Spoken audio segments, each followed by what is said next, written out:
Happy Friday, everybody. Coming up tonight on News Center Now, one of the lesser-known benefits of the new tax plan is tax cuts to small breweries. We'll explain the benefits for those here in Maine. We'll show you a little trick on your iPhone, something quick you can do if you're in an emergency and can't physically dial 911. And it's our last show of 2017, so we're recapping some of our biggest stories. This is News Center Now.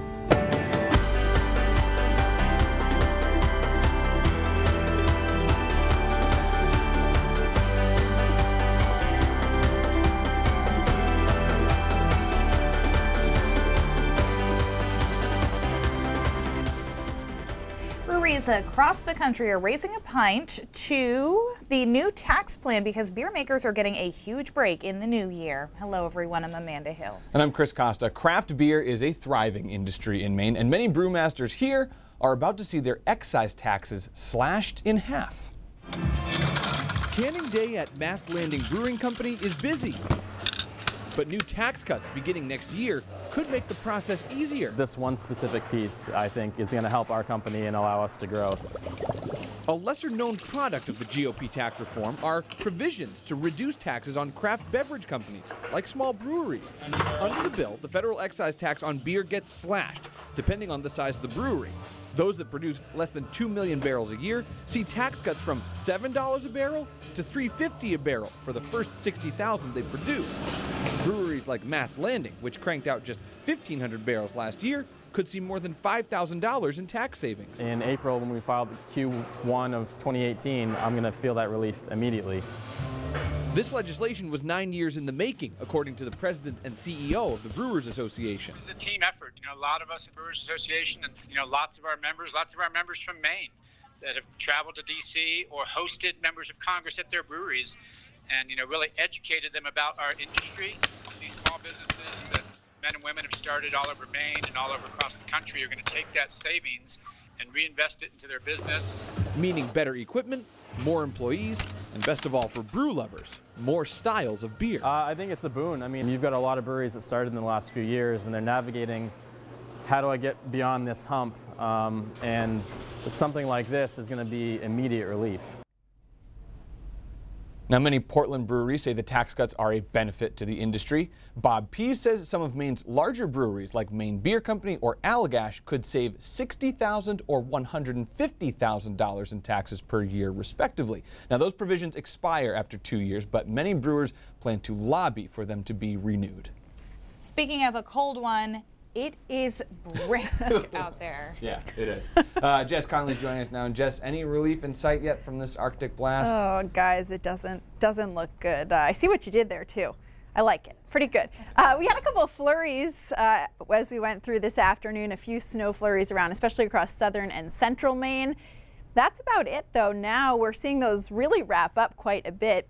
Let's take a look at the low temperatures. Now, these are from this morning. We set some records this morning. 13 below was the actual air temperature. In Portland, it was 19 below this morning in Bangor, 21 below in Lewiston. This is without even considering the wind chill. So setting some records, certainly. This morning. Let me show you this right now. This is from this morning. Again, a new record, 13 below here in Portland, old record of 9 below set back in 1963. And because of the cold temperatures and the fairly warm water, we had sea smoke this morning across much of the area. If you were up early, you might have gotten to see it. And guess what? You'll have another chance tomorrow, the day after that, and probably the day after that as well. Current temperatures now, not too bad. People are saying it actually feels warmer today than it has for the past couple of days. That's because of the wind chill. Not quite as bad. Winds are not as gusty. Some good news there, at least, guys. But we'll talk about how long this cold is sticking around in just a little bit. Right. Yeah, it would be nice to know. Thanks, Jess. Apple is answering to their customers selling replacement batteries at half price after the tech giant admitted it slows older phones on purpose. Apple's getting a lot of heat for that, but as Katie Ortiz explains, the company is also getting praise for a new safety feature. Apple takes action after brutal feedback from iPhone users. They apologized for miscommunicating. They didn't apologize for slowing down the phones. Customers recently found out Apple's software updates can slow down iPhones to compensate for aging batteries. The company says that's necessary to keep those phones from shutting down unexpectedly. But several class action lawsuits say Apple should have come clean sooner. I think that it's a well thought out plan by Apple to make sure that consumers come back and buy the latest and greatest phone. Apple says that's not the case. We have never and would never do anything to intentionally shorten the life of any Apple product or degrade the user experience to drive customer upgrades. Now they're slashing battery replacement prices by $50 since new batteries will bring phones back up to full speed. Meanwhile, a new feature in the latest iOS has social media users retweeting and sharing to, quote, save a life. By pressing the side button 5 times on iPhone 7 or earlier models, Apple says you can quickly and easily call for help. With iPhone 8 and above, press and hold the side button and one of the volume buttons. After the call to dispatch ends, your iPhone sends your emergency contacts a text with your current location, unless you choose to cancel. It does not, however, send your location to local authorities, despite that rumor floating around online. In Portland, Katie Ortiz, News Center. Always good to know. Time is running out if you plan on making a New Year's resolution, by the way. To help with that, we've been hearing some tips all week long from Gretchen Noonan of Let's Go. She says her focus year-round is to help kids and adults create healthy habits. But this time of year, if the thought of making a resolution seems overwhelming, Noonan offers 4 suggestions, and they're steps you can start taking today. Our 4 key messages for adults are move more, eat real, drink water, and rest up. Drinking more water is really important. It helps keep you hydrated, and it also helps replace some of the unhealthy drinks that we tend to have. So if you're drinking a lot of water, you're probably drinking less soda. Noonan says it's helpful to leave a reusable water bottle at your desk at work so you don't even have to think about it. You can find her guide to picking a New Year's resolution you'll actually stick to on our website or mobile app. I totally do that. I keep an empty water bottle on my desk, but I am often too lazy to go fill it up. Mine's right down there. But it is good advice. All right. Go ahead. Hurricane Maria decimated Puerto Rico, but for many, the aftermath is a chance to restart and regrow. We're trying to restart and an economy. How the disaster storm is forcing the island to revive their agro economy, coming up. So many families and businesses in Puerto Rico have no choice but to start over completely. Yeah, their homes are gone, their infrastructure is gone, destroyed by Hurricane Maria. So some Puerto Ricans decided to get back to the island's roots and go into agriculture. In today's episode of Puerto Rico Rises, Lilia Luciano shows us why this is really a positive step for the people. The economic structure of Puerto Rico rests on a highly specialized agricultural system based on external trade relations. Sugarcane is king, the principal source of income. We started growing tobacco many years ago, as my grandmother told me. Somebody gave me a little plant of tobacco, and she recognized it, and she talked to me about her tradition. She grew it. And then she taught me how to dry it and how to use it. Samuel is one of many Puerto Rican farmers affected by Hurricane Maria, which hit Puerto Rico 3 months ago.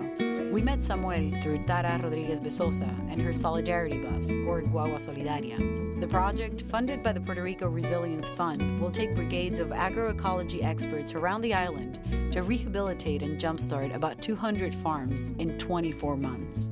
And so it's the full circle.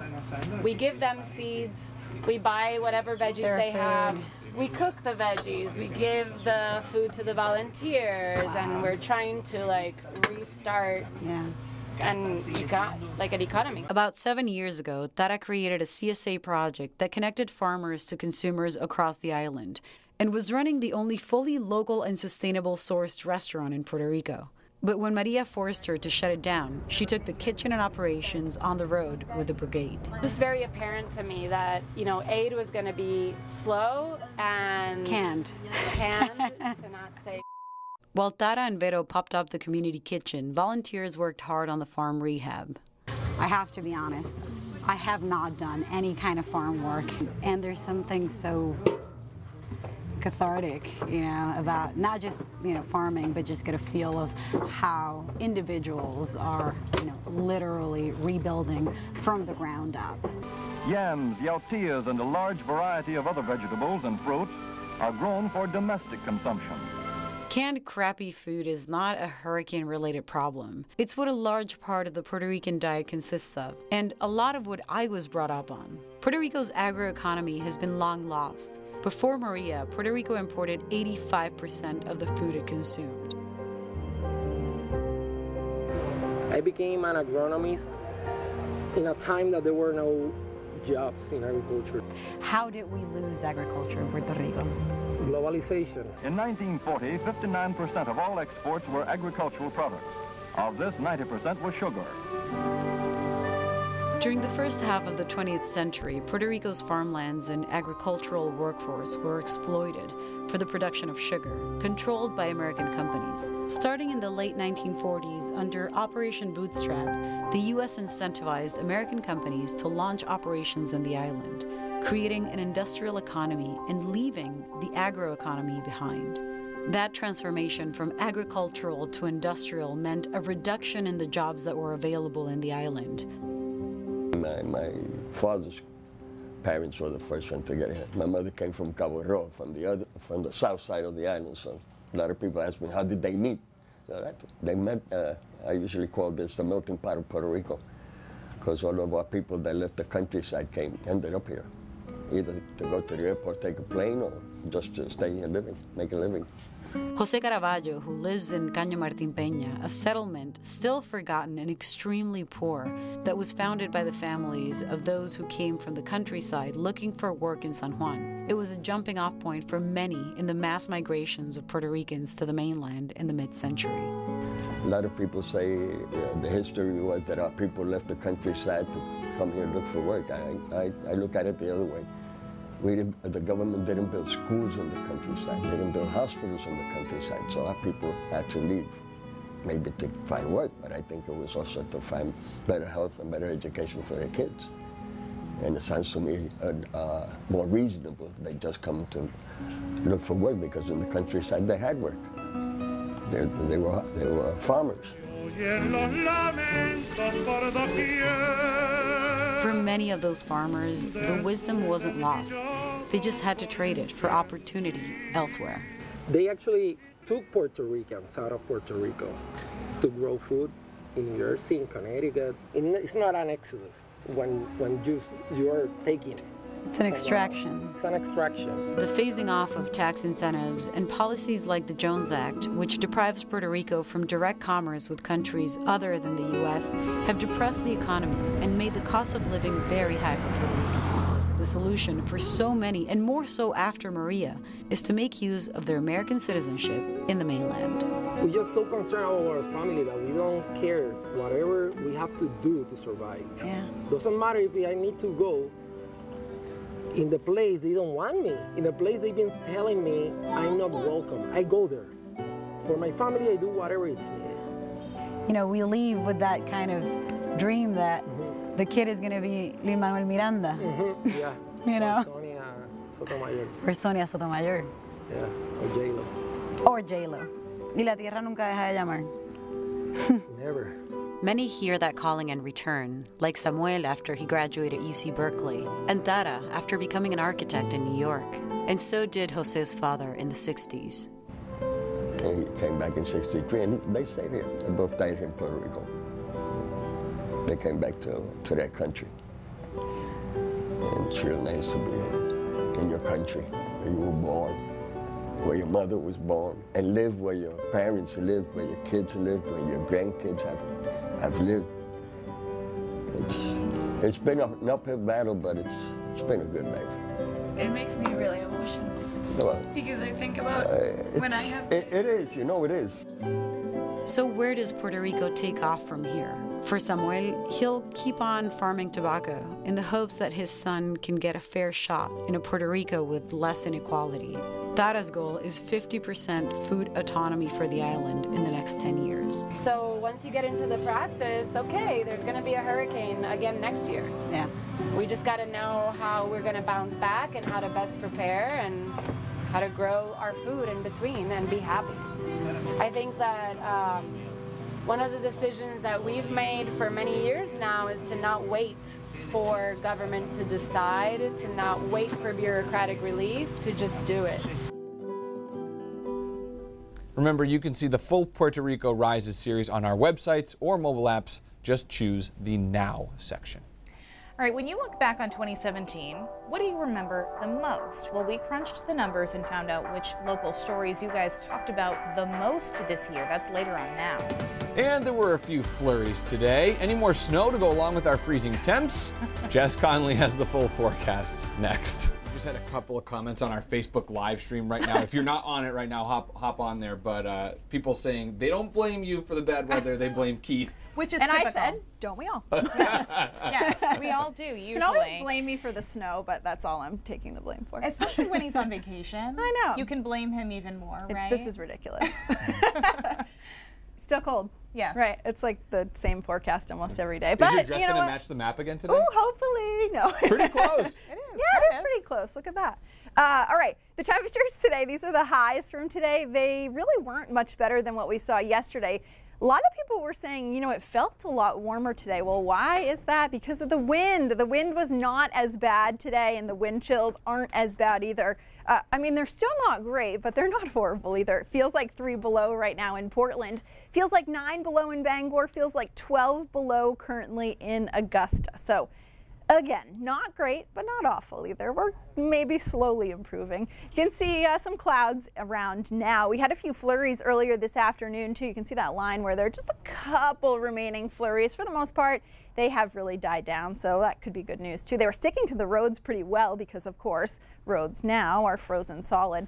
Our low temperatures overnight, they're going to cool off again. Even at the coast, will be about 5 degrees below zero. Farther inland, closer to 5 to 10 degrees below zero. Freiburg, you'll almost be 15 degrees below zero overnight tonight. Again, a very light breeze, if any, tonight as well. So at least the wind chills won't be too much worse. So overnight, waking up tomorrow morning, some sunshine. But note those temperatures. We're not doing well with the temperatures. We'll only make it into the low to mid-teens for tomorrow as well. And then as we go throughout the day, of course, it cools off again into Sunday morning. We're starting out in the single digits and negative single digits too. Once we get into Sunday afternoon, again, most of us upper single digits, lower teens for highs yet again. And then New Year's Eve, if you have plans, it's going to get very cold overnight. We're talking about 6 to 16 below zero for the actual air temperatures. The other thing that might be a little bit of an issue on Sunday, the wind. We could see wind gusts about 25 to 30 miles an hour as we get into Sunday afternoon.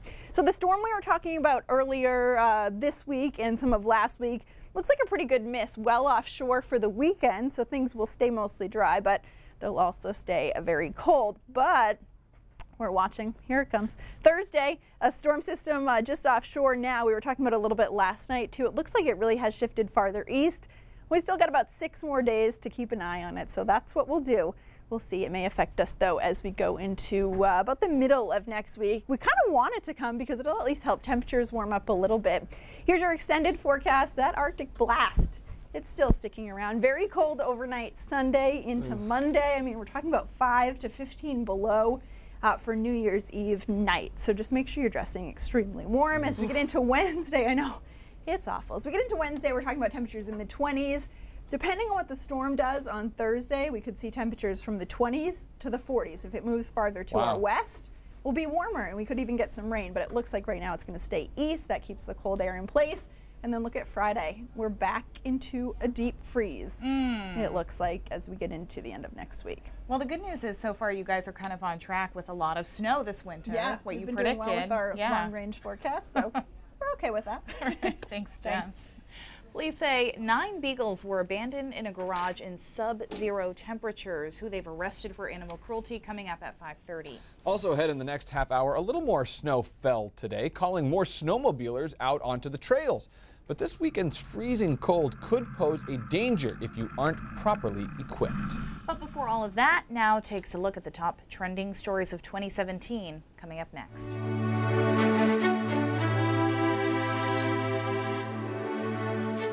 better or worse, 2017 is almost behind us. But before we ring in the new year, let's take a look back at the biggest local news stories of 2017. These were some of the most read web stories. Your job is to enforce the laws. My job is to enforce the laws. You will enforce the laws, or you will be looking for a job. At least 2 Maine sheriffs said they would not detain persons of interest for ICE if there was no legal reason to hold them. They claimed it would be a breach of constitutional rights. Governor LePage threatened to remove those sheriffs from office. Sheriffs and county commissioners insisted the governor did not have the power to do so, while LePage was certain he did. In the end, the sheriffs met with the governor and no one was fired. This year, News Center meteorologist Tom Johnston took his own life. He was the subject of a missing persons investigation, and the Oxford County Sheriff's Department said he was the only suspect in a sexual assault case. That investigation was never completed. Oh, you said a mouthful. Oh, I like my wine. Don't take it away from me. Florence Beers says the secret to a long life is wine, and the internet raised a glass for her 100th birthday. Florence became a social media sensation overnight when we covered her centennial at the Westgate Center in Bangor. Congratulations, Florence. It was very clear on what the voters voted on with the regulatory agency, with the possession amount, with how much someone could grow, and with the protections under the law. Recreational marijuana became legal in Maine on January 31st, but did that mean you could light up on the street? Nope. Could you start selling pot out of your kitchen? Nope. There was actually a lot of confusion about what was truly allowed starting in January of this year. Probably why this story was so popular. People were doing their research to make sure they weren't breaking the law. Almost 1 year later, recreational marijuana is not fully legalized. There's still a moratorium on commercial sales and social clubs. I told the trooper, get to him before I do, because, you know, this isn't funny. A machete-wielding creepy clown spotted in Hollis. Police say Corey Berry was wandering around a residential area wearing a clown mask with a machete strapped to his amputated arm. It scared the daylights out of the neighbors. Berry was actually charged with criminal threatening. I always knew he was going to do something good. And in 9 years, he's done things that people in their 90s haven't accomplished. Millions sent holiday cards and were inspired to live life like a penguin. 9-year-old Jacob Thompson was one of our most shared stories of 2017. Jacob asked people to help him celebrate Christmas early because he had been diagnosed with a fatal case of neuroblastoma. Police officers from across New England lined the streets to honor him. Television and sports stars sent shout-outs on social media. The New England Aquarium introduced him to his favorite animal, and the Maine Med mailroom was inundated with Christmas cards. Ultimately, Jacob Thompson died before the holidays, but his memory is celebrated by people all over the state and nationwide. It was a really sweet story, and I'm so glad that Lee Goldberg was able to go into the hospital room so many times and just, you know, share his family's story. Yeah, it had an impact on a lot of people who have been dealing with similar situations of their own, and just kind of bring that humanity to such a sad situation. Yeah, all right, hopefully 2018 brings some happier news for us. News Center at 5:30 starts right now.